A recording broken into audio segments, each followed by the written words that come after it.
Après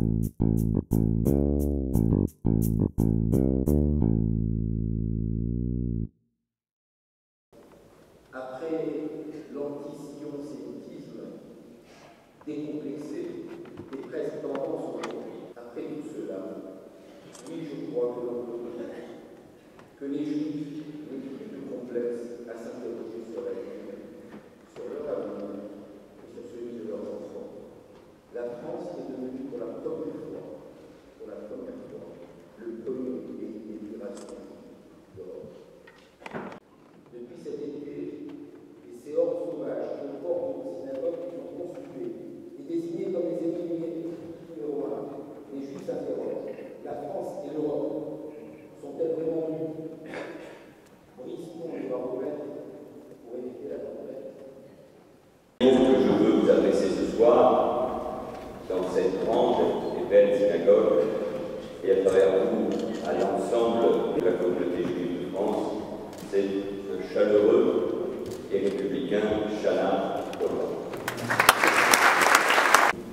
Mais attention aussi à une forme de telle différence. Comme si ces événements, ces actes, ces mots faisaient partie au fond du débat public. Comme au fond, pour certains, cela commençait à en faire trop. On en parle. Non, il faut toujours en parler pour agir et pour combattre. Le pays, on se bat, on sort dans la rue, on manifeste.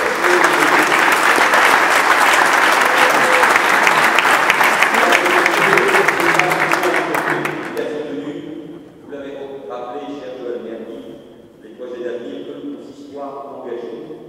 Et c'est aussi de l'avenir que je suis venu vous parler. Cet avenir, il est ici, à Paris, avec un nouveau projet de centre européen, en région, dans toutes les communautés que vous animez, dans la richesse, la diversité, le dynamisme du judaïsme français.